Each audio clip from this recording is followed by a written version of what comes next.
Hola a cada uno de ustedes. Vamos a llevar adelante la presentación y conversatorio del libro Testigo Presencial.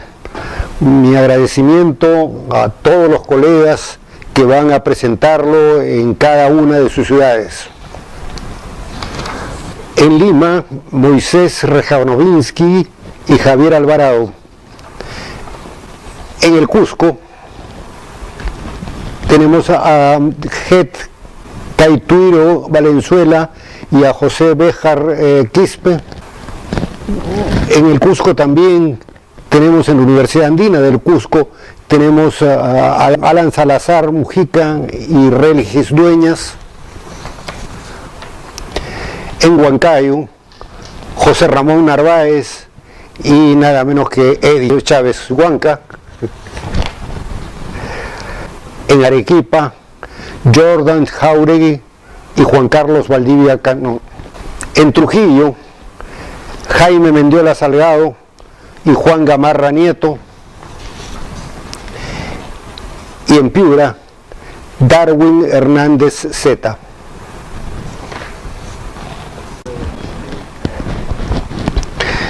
Agradezco la invitación que me ha sido hecha para decirles algunas palabras en este importante día en que estamos respecto de las gestiones a fin de lograr la paz definitiva entre el Perú y el Ecuador. Reconozco que esta tarea es todo un problema.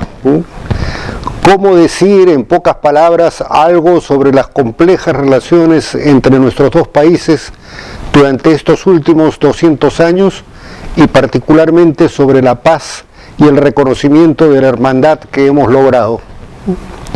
Ha sido un periodo confuso y trágico, pero como en los cuentos de niños, con un final feliz que era deseado y esperado por todos.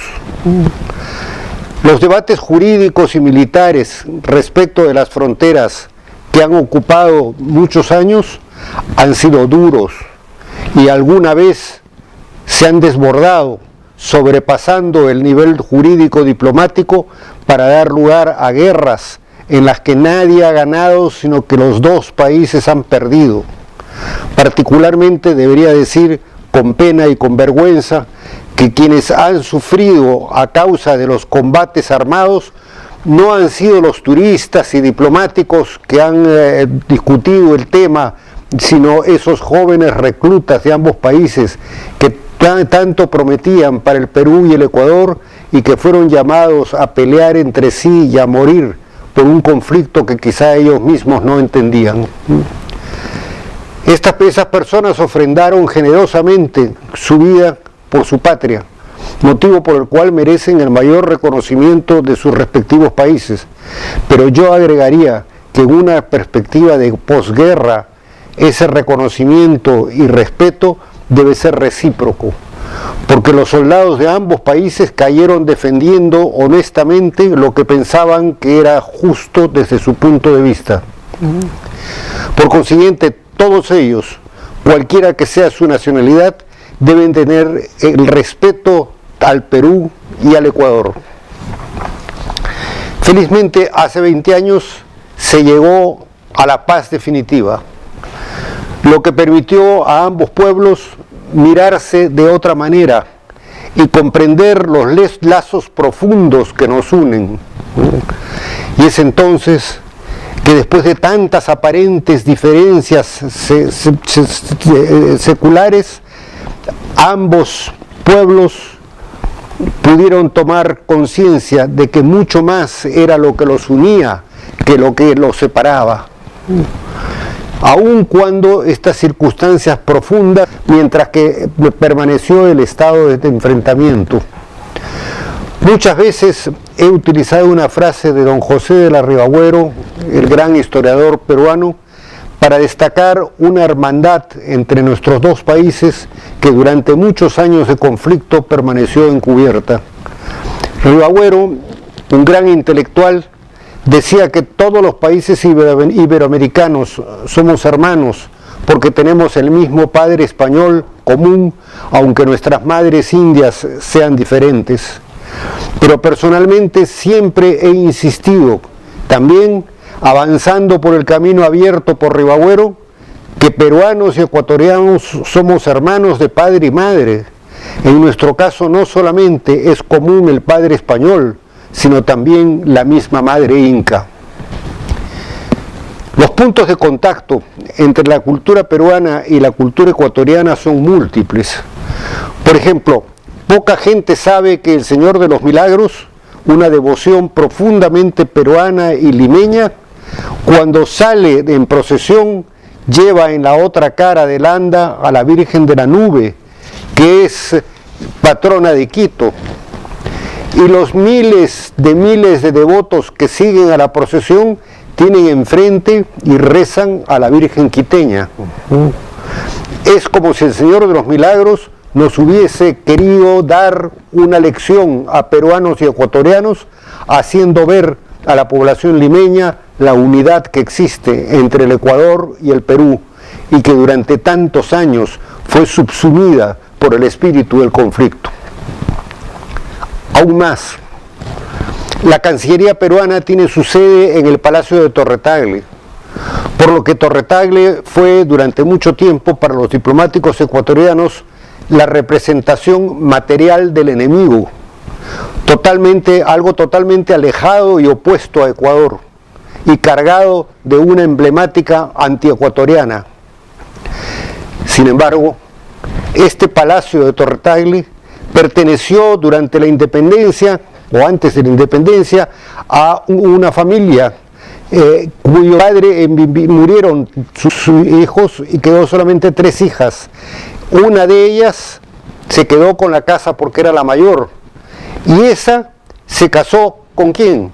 Pues con un quiteño apellidado Ortiz de Ceballos, y ha sido un quiteño el dueño de lo que ahora es el Ministerio de Relaciones Exteriores durante más de 100 años. Y si estudiamos los orígenes de las familias de uno y otro país, encontraremos múltiples vinculaciones entre Quito, Guayaquil y Lima. Un gran número de familias limeñas son descendientes de o emparentadas con familias quiteñas o guayaquileñas. Y ello es así, de un lado por la conexión estrecha que existió durante el virreinato entre Quito y Lima, pero también posteriormente se han producido vinculaciones entre familias peruanas y ecuatorianas. Hay incluso embajadores peruanos cuyas hijas han contraído matrimonio como personalidades importantes del Ecuador. Personalmente reconozco también vinculaciones familiares con Ecuador. Un antepasado mío, don Pedro Vázquez de Velasco, fue presidente de la Audiencia de Quito entre el año 1655 y el año 1661. A don Pedro le tocaron momentos difíciles. Una de las situaciones complejas que tuvo que manejar fue asumir el salvataje de la llamada nave capitana que venía del Callao llevando el importantísimo cargamento de oro a España y que se hundió frente a Guayaquil. La recuperación del oro fue muy complicada y se hizo necesario traer buzos desde Panamá. Por otra parte, una aún más difícil situación se presentó durante su mandato cuando se produjo la erupción del volcán Pichincha, que queda en las faldas de la ciudad de Quito. La ciudad quedó cubierta por 30 centímetros de ceniza en todas partes, causando muchos destrozos. A todo ello se tuvo que ocupar mi antepasado. Pero también se produjo una vinculación familiar en los tiempos modernos. Como ejemplo puedo citar que una hermana de mi madre casó con un guayaquileño, razón por la que existe ahora una familia ecuatoriana con ascendencia de Granda. Pese a una tan grande homogeneidad en la matriz cultural e histórica entre el Perú y el Ecuador, una vez independientes, nos vimos envueltos ambos países en un conflicto de vecinos. Y ciertamente, cuando los vecinos son además hermanos, las cosas se ponen más antipáticas. Durante casi 2 siglos, hemos discutido acerca de nuestras fronteras. Sin embargo, lo importante no son las fronteras materiales, sino las espirituales, particularmente en un mundo que tiende a globalizarse y donde la compenetración regional es de la mayor importancia. Más allá de los límites territoriales, lo grave era que nuestros dos países, unidos en todos sus aspectos, se habían alejado uno del otro y se habían convertido en enemigos. Esta enemistad ha sido básicamente jurídica y se expresaba a través de negociaciones y arbitrajes. Sin embargo, en algunos casos la animosidad hizo sonar las trompetas militares y se convirtió en guerra. Y es así como tuvimos varios episodios fratricidas. Sin embargo, el elemento que se nos presenta ahora con todo su brillo no es la guerra, sino la paz. A pesar de todas las dificultades vividas, hemos logrado encontrar un punto a partir del cual estamos en paz, lo que nos permite regresar a nuestra hermandad ancestral. Hemos pasado en estos 100 años por muchas pruebas, disputas en foros jurídicos, instancias internacionales, combates bélicos y conflictos emocionales entre los ciudadanos de uno y otro país. Pero por debajo de todo ello, no siendo conocida por las partes, o incluso muchas veces siendo conocida pero no reconocida por ellas, había una unidad subyacente que era más importante que todas nuestras agitaciones militares y de las discusiones diplomáticas. La unidad del ancestro común, de la cultura de la afinidad política y de la comunidad de circunstancias geopolíticas. Éramos socios naturales dentro de un mundo difícil en el que la unión hace la fuerza, pero actuábamos como si nada nos uniese y todo nos separase. El gran hecho de los últimos años es siempre, en mi opinión, que hemos logrado redescubrirnos como hermanos. Hemos comenzado a hablar con transparencia, con absoluta sinceridad, tratando de entender en uno y otro caso el punto de vista del otro, tratando de colocarnos en el lugar del otro para sopesar no solamente nuestros problemas, sino también los de la otra parte. Ecuatorianos y peruanos entramos en el camino de conocernos mejor, con honestidad, más allá de las doctas discusiones y de las históricas divergencias.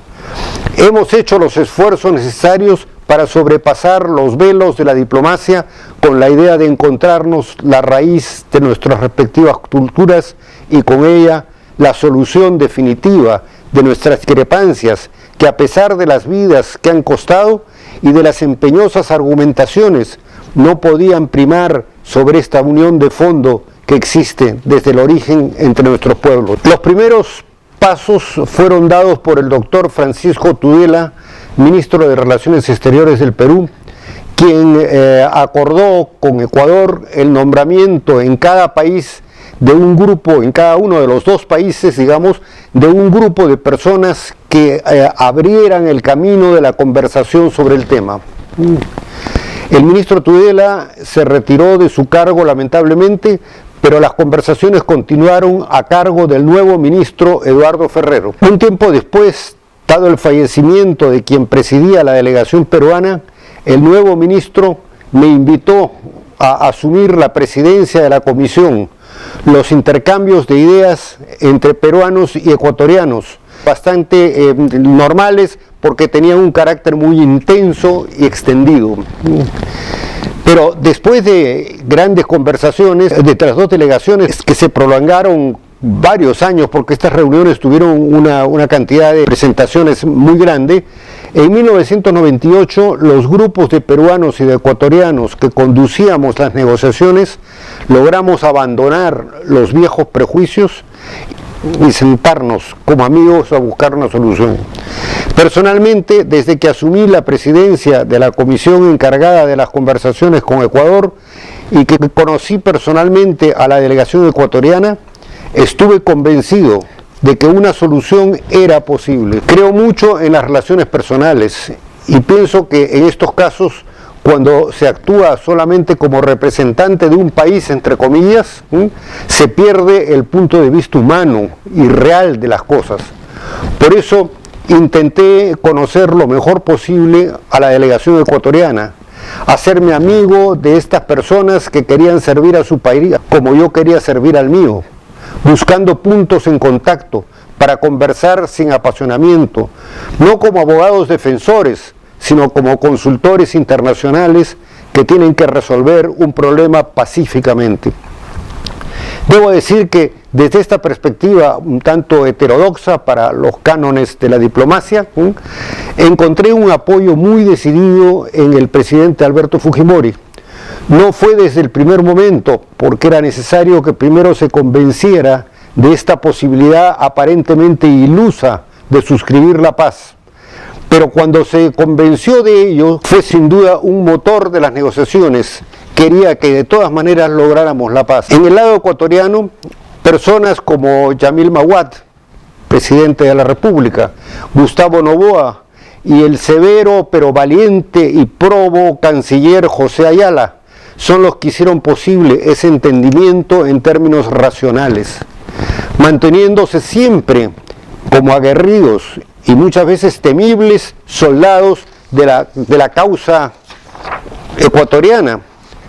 Estaban convencidos que por encima de las dificultades históricas entre el Perú y el Ecuador estaba la obligación de ser fieles a nuestro pasado común y al interés de lograr la paz en el mundo y una América Latina unida, dentro de la cual los intereses foráneos no pudieran pretender una toma de posición aprovechando las rencillas originadas en nuestra infancia y en nuestra adolescencia como países. El problema fundamental era que Ecuador postulaba asumir soberanía de la pequeña zona denominada Tiwinza, y el Perú señalaba que no podía entregar parte de su propio territorio, aunque fuera muy pequeño, a un país extranjero. Es entonces que, por acuerdo entre los dos países, se llevó a cabo una reunión privada en el Palacio de Gobierno de Quito entre el recién nombrado presidente de Ecuador, Yamil Maguad, y quien habla en este momento en este asunto. El contacto fue muy sincero. Ambas partes actuamos con toda sinceridad y pronto nos tuteábamos. El presidente de Ecuador y la persona enviada por Perú se tuteaba. La conversación fue larga y simpática.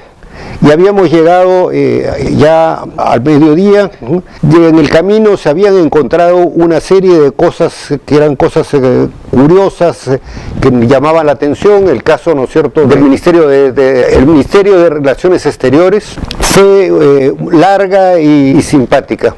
Una conversación que ya habíamos llegado al mediodía. Habíamos hablado de muchas cosas y muchas vinculaciones entre el presidente de Ecuador y mi persona, y encontrábamos que no había razón para que tuviéramos dificultades de estas naturalezas, así que todo esto se podía de todas maneras arreglar. El presidente Maguad me invitó a almorzar en el Palacio de Gobierno. Y me dejó solamente nosotros dos, el presidente y yo. El ministro de Relaciones Exteriores tenía problema médico y dejó la reunión, pero nos quedamos solamente los dos. Y le pregunté al presidente Maguad la razón de tanto interés en Tiwinza, ¿no? ¿Por qué? Y el presidente de Ecuador me explicó que en ese lugar hubo una fuerte batalla en la última guerra, y murieron muchos soldados ecuatorianos que habían sido enterrados en ese lugar. Y es entonces que se hizo la luz. Inmediatamente pensé que si el problema era el respeto por los muertos ecuatorianos en ese lugar, pues lo más lógico, se hizo en Europa con motivo de las guerras mundiales, digamos, lo más lógico era entregar Tiwinsa a Ecuador en propiedad, no es territorio, es en propiedad, y permitirle así cuidar y honrar las sepulturas de sus muertos. Creo que estamos en buen camino, me dijo el presidente Mahuad. Tenemos que profundizar esta posibilidad. Y efectivamente, a partir de aquí las cosas vinieron mucho más rápidas. Cuando regresé a Lima con estas nuevas ideas, el presidente Fujimori me manifestó que le parecía un buen camino.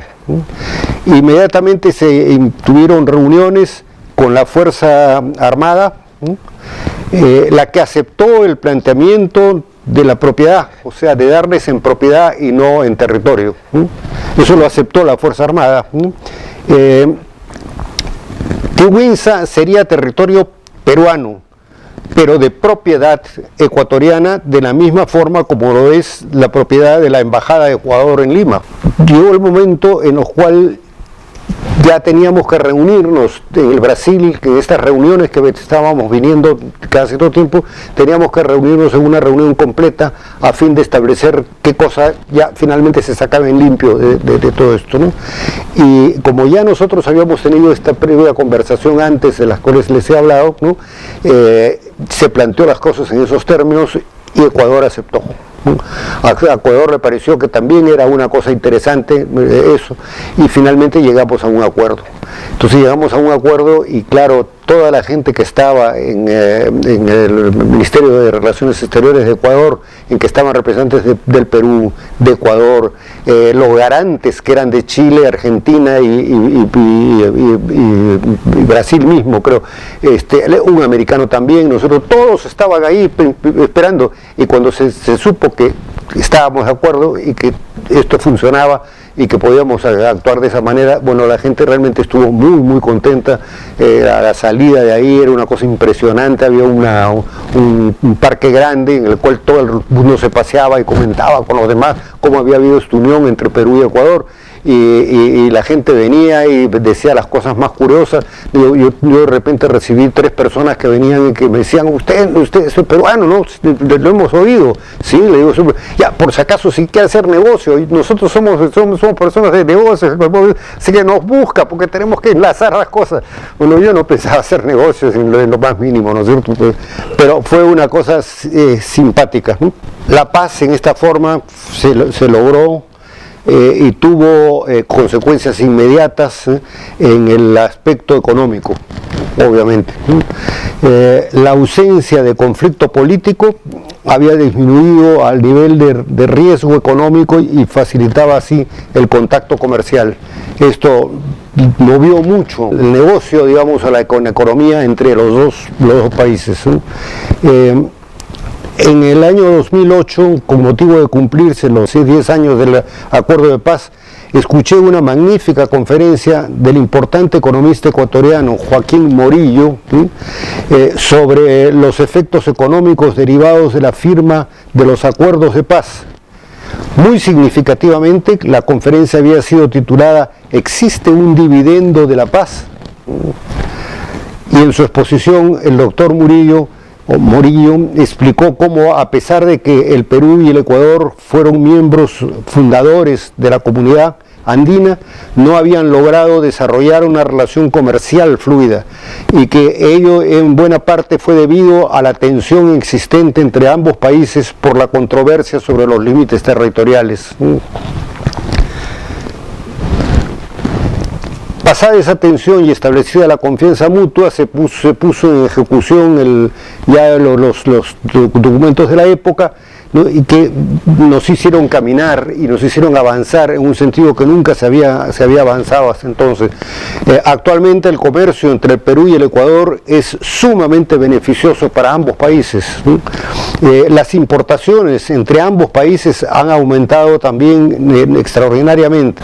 Sin embargo, es preciso advertir que la paz no es solamente un concepto de derecho internacional, no es una mera aspiración política ni una simple consecuencia en hechos jurídicos, no es tampoco un beneficio económico.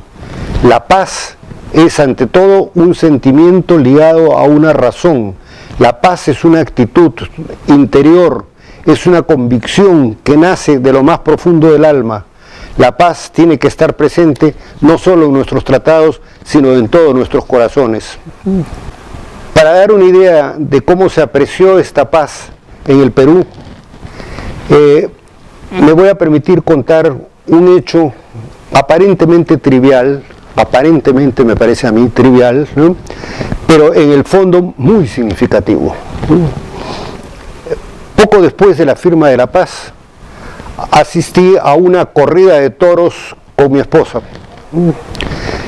Tengo mi barrera de sol desde hace más de 50 años. Al salir, vi en medio de la muchedumbre que hay por el lado del sol, siempre hay muchísima gente, vi a un hombre joven, de aspecto muy modesto, y con un chico sentado en realidad sobre sus hombros. Y esta persona me miraba fijamente, me miraba y me seguía con la vista por donde yo iba caminando. Yo le dije a mi esposa, nosotros le dije, yo creo que aquí hay algo raro, no sé qué pasa, esta persona tiene algo con nosotros, pero no sé qué, ¿no? Y los veo con una cara muy dura y muy así, entonces aquí hay algo raro. Mejor vamos a torcer por a la izquierda y nos vamos por otro camino. Bueno, torcimos a la izquierda, pero eso lo vio también claramente la persona esta que estaba esperándonos. Y corrió, caminó rápido, ¿no es cierto?, hasta donde estaba un sitio enfrente mío, enfrente donde yo debía pasar. Y entonces cuando llegamos nosotros, mi esposa y yo, él se puso delante de nosotros. Se puso delante de nosotros con la cara hacia arriba, y estaba con el chico acá, y yo decía, ¿qué va a pasar de acá? ¿No? Esas cosas que en algunos segundos uno piensa 50.000 cosas, ¿no? Bueno, él con el chico acá, se volteó hacia arriba y le miró a su hijo y le dijo, hijo, mira a este señor que está aquí abajo, gracias a él, tú no vas a tener que ir a matar a nuestros hermanos ecuatorianos, ni nuestros hermanos ecuatorianos vendrán a matarnos a nosotros, ¿no? Se dio media vuelta y se fue. Nunca más, obviamente lo he vuelto a ver, ¿no es cierto? No sé quién ha sido, pero a mí, él no sabe nada, pero a mí me ha hecho un efecto extraordinario porque me levantó el ánimo. O sea, me hizo ver cómo eso era lo que había que hacer, efectivamente. Ya la gente estaba de acuerdo en eso y la cosa caminaba muy bien, ¿no? Y eso es una cosa que no voy a olvidar nunca, ¿no? Por eso quiero terminar estas palabras con un muy afectuoso abrazo a todos y cada uno de los ecuatorianos, nuestros hermanos en la paz y en la historia profunda de ambos pueblos, así como la representación de las personas que tengo ahora escuchando, quienes espero que les haya sido de interés este asunto un poco complejo. Gracias.